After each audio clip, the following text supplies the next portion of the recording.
In an act of defiance, the National Party has refused to take down its attack ads featuring footage from Parliament TV. Speaker of the House, Trevor Mallard, gave National a deadline of 5 p.m. today to pull the ads that feature clips of Labour MPs. National had promised to take down the ads, but about 20 minutes ago announced it wouldn't be complying with the ruling. Shadow Leader of the House, Gerry Brownlee, is on the line now. Mr Brownlee, what's changed? We don't believe the Speaker's actually got the authority to order the takedown. So yesterday when you said you would take them down, when the party agreed to take them down, had you not done all your homework then? At that stage, I said that we would comply with the requirements of the Speaker. The Speaker has to work on some authority. What we've now worked out is that actually the Speaker could have sent this matter to the Privileges Committee to be determined. He could have determined that there was a matter of privilege in that event. He hasn't done that. So you can't, it's not like he could put in place some kind of interim injunction. He doesn't have that authority. Well, that's what he said, isn't it? That this is an interim measure until the Standing Orders Committee meets again to debate the issue. Yeah, what's the basis of his authority? So are you saying that the Speaker's made a mistake? Look, I'm saying that this is a deliberate attempt to shut down what was very effective communication, using the words of members of Parliament in a way that is readily disseminated to the public. So it's a partisan decision by the Speaker? I'm not saying that. I'm not making any comment about the Speaker. You've asked me to talk about our decision. I've just told you what our decision is. So these are... Well, you agree that these are ads? No. I think that's another point of... what are they if they're not ads? Well, what is, for example, Hansard, the Record of Parliament? Is that an advertising magazine? Look, I don't think anyone who is speaking in Parliament should have the expectation that what they say is not going to be in the public arena. The debating chamber should be the most open forum in the country. And we, after all, have a government that often trumpets how much they want to be open and transparent. It's not an issue about their comments being reported or used. Isn't it about whether it's used in a commercial setting, in a commercial advertisement? Those are the rules. So how are these little videos? How are these little videos not advertisements? Well, you've got it wrong. So the point here is that the standing orders do allow for parody, for satire, and for derision. And any speech in Parliament can be cut, rearranged, spliced in, whatever you like, by any media outlet in this country if they so choose.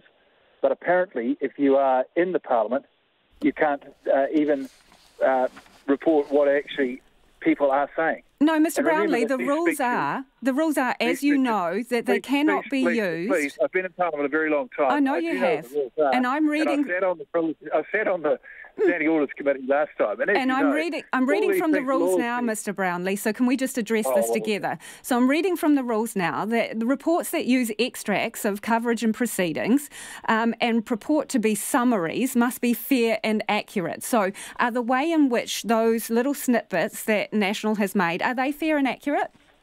What is inaccurate in them? They are verbatim. There's no commentary over the top of them.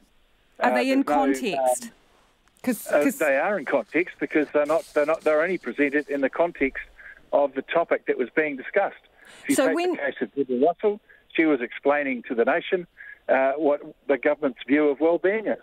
We haven't made any comment other than saying this is what she was saying. When you cut a clip of Phil Twyford from the House saying, here's the big lie, up against another clip where he's talking about promising 100,000 homes under Kiwi Build, was Mr Twyford suggesting that the 100,000 homes was the big lie, or have you put those things, two disparate comments together to make it seem like he was? Well, it depends on who has actually done that, and I'm not familiar with that particular video. But let me tell you that if are you saying that National didn't make that video?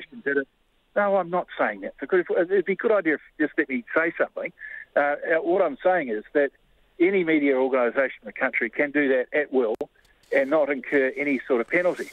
Now, all I will say is that the comments that are in any videos that we are putting up that have our political opponents making a comment in them are comments that they have made. And that's but the rules require those comments to be used in a fair and accurate way, and that's the point that I'm exploring with you. The editing of these clips, I'm asking you if they're fair and accurate. I've presented you an example where clearly Mr Twyford is not referring to his 100,000 Kiwi-build houses as a big lie, but those two clips have been put together to make it seem like he is. So is that fair and accurate?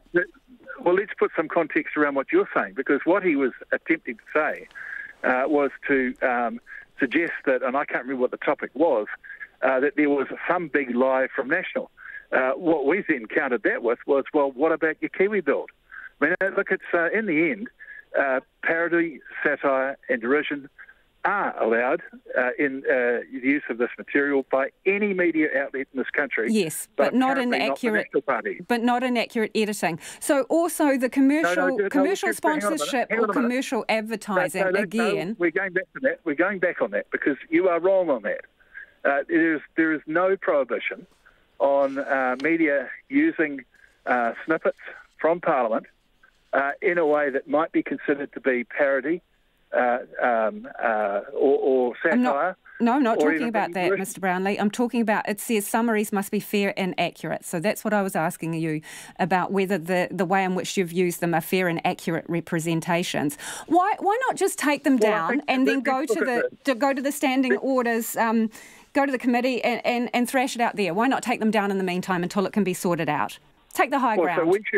So we should accept that the Speaker has the right to veto what we are able to communicate to the rest of the country. Let's be clear, that process would take months.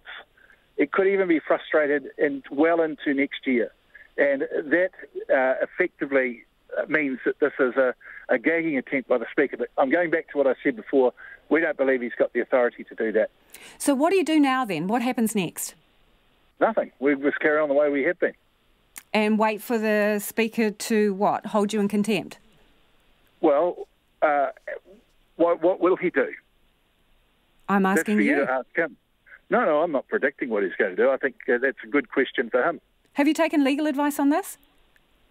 Look, we've made our decision today after we've considered the best way to progress from our perspective.